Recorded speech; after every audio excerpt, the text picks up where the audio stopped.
que é a prática espiritual diária. O que o sadhaka, que é aquele que pratica o sadhana, faz? Sadhaka ou sadhu. E aí tem uma série de regras, regulações, princípios, certo? Eu acho que é importante tocar nesse ponto, lembrando que a gente pode conclamar também a essência desse sadhana, né? A Gopi vai falar também esses passos, os passos de... Conforme a gente vai cultivando, o que a gente vai trazendo para as nossas vidas, né? Então, a gente tem fé, aí vai cultivando através da fé, e a gente vai percebendo, né, de uma forma prática, o conhecimento no nosso dia a dia, e até a gente se fixar nesse conhecimento, nessa prática que é nista. Então ela vai falar desse passo a passo. E o sadhana é a prática, né? São as práticas diárias. Porém, o princípio básico e essencial é dessa prática, na Bhakti Yoga, claramente é o sadhaka, ou sadhu, desenvolver o quê? Prema, que em sânscrito é amor. Amor por Deus e, conseguintemente, amor por todas as vidas vivas. Então, esse é o objetivo, né? A meta precípua do sadhana é desenvolver esse amor, esse preenchimento, né? E é interessante porque na Bhagavad Gita, capítulo 18, 33, Krishna fala: ó filho de Prita, né, no célebre diálogo entre Krishna e Arjuna, na iminência de uma grande guerra, uma situação assim limiar. E ele fala para Arjuna: a determinação que é inquebrantável. Então ele fala esse termo em sânscrito, drishtya, determinação, que é inquebrantável, que através da prática da yoga ganha muita firmeza e controla então as atividades da mente, da vida e dos sentidos, é a determinação no modo da bondade.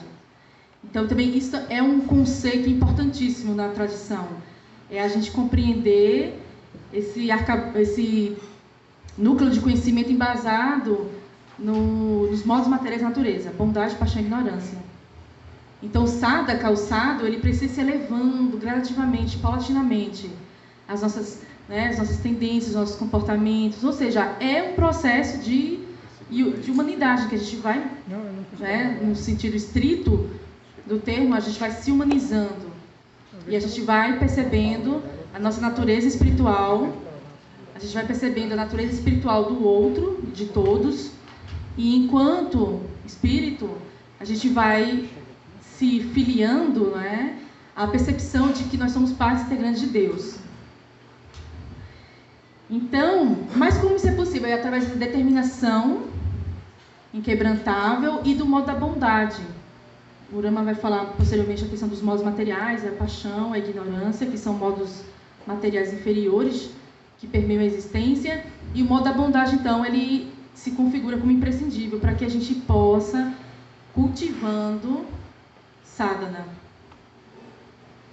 Então, é aquele ditado também que diz, né? Rapadura é doce, mas não é mole, não. Então, ou seja, tem que ter um esforçozinho, tem que ter ali uma autogestão, senão a gente não sai do lugar, né? Tem que botar o motor para se mover. E, ao mesmo tempo, há princípios que caracterizam esse sadhana, como o termo amanituam. Em sânscrito, Krishna fala no 13.8. Né? Então, ou seja, humildade. E aí também vem ao encontro, né, do que você falou sobre a submissão ao mestre. Então, humildade. Então, para o simplificado, que é a questão de que você não está interessado em glória pessoal. Que incrível, né? Porque é bom a gente fazer um trabalho bem realizado e a gente ser reconhecido. É natural, isso faz parte também né, isso motiva também a continuidade de um bom trabalho. Qualquer, né, na educação, por exemplo, você é um professor, um bom professor, você realiza um trabalho de fato com seus alunos e a instituição reconhece seu trabalho. Né? Ou em qualquer área em que você atue, isso motiva. Mas ainda assim, o sadhaka, dentro das suas ocupações diárias, né, na sua rotina, ele pode até receber glórias e louros, mas ele não se identifica internamente ele sabe que a sua ação e o seu resultado, e o resultado oriundo da sua ação, ela advém de uma série de fatores que não só dependem dele. Então, a Amalituan é essa humildade. O Prabhupada explica que é o processo em que o indivíduo ele não está interessado em receber glórias e louros.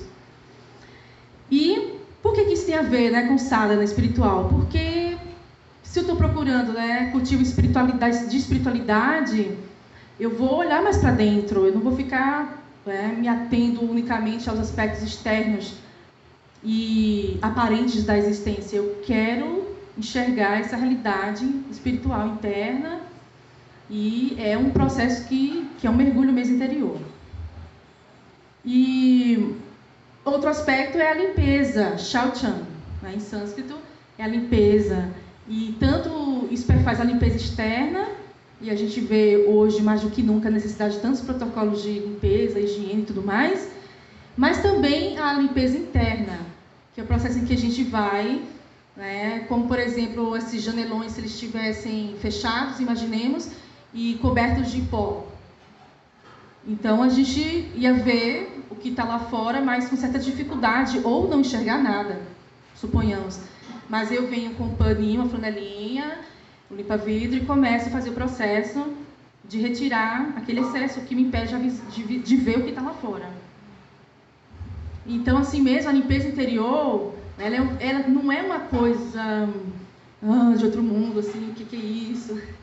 É uma coisa científica mesmo, perceptível, tangível, eu até diria, palpável, no sentido de que o indivíduo que pratica, o sadhaka, ele vai, aos poucos, sentindo na sua vida prática esse processo de limpeza espiritual, limpeza interna.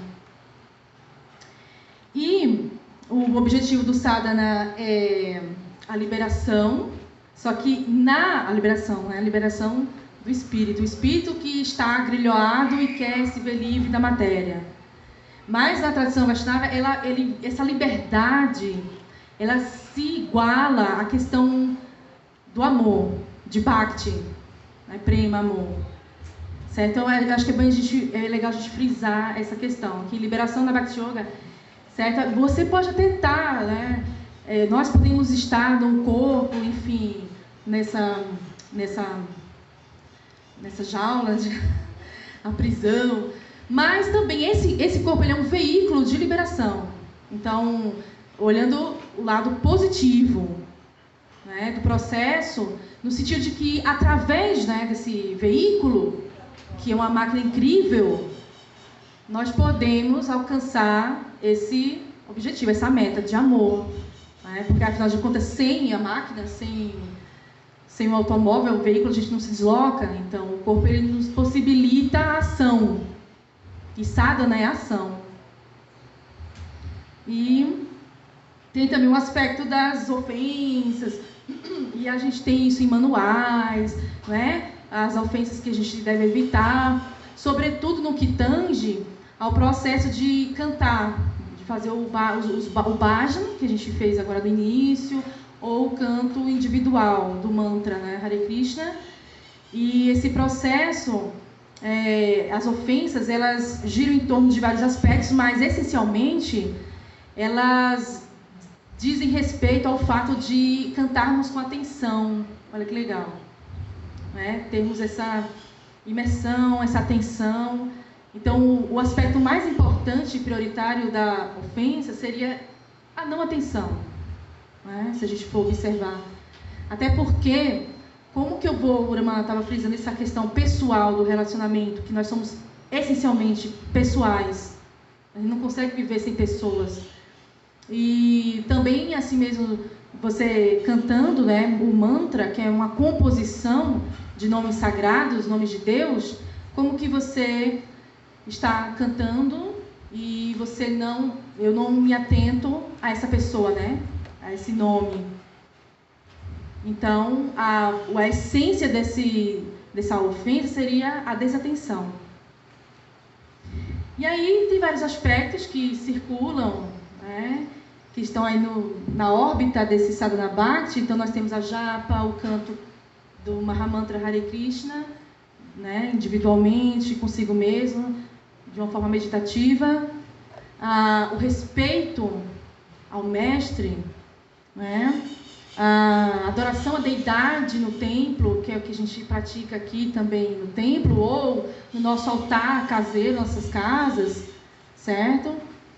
E a limpeza, shaucha, esse aspecto da limpeza sempre permeia o sadhana. A adoração a Tulasi, a plantinha sagrada Tulasi, que inclusive tem uma videoaula só sobre esse assunto, lá no canal do YouTube. A prasada, que é o alimento oferecido no altar, é oferecido com orações. Então, alimentar-se de prasada. Aí vem todo um desdobramento que diz respeito à questão da dieta vegetariana ou vegana, enfim.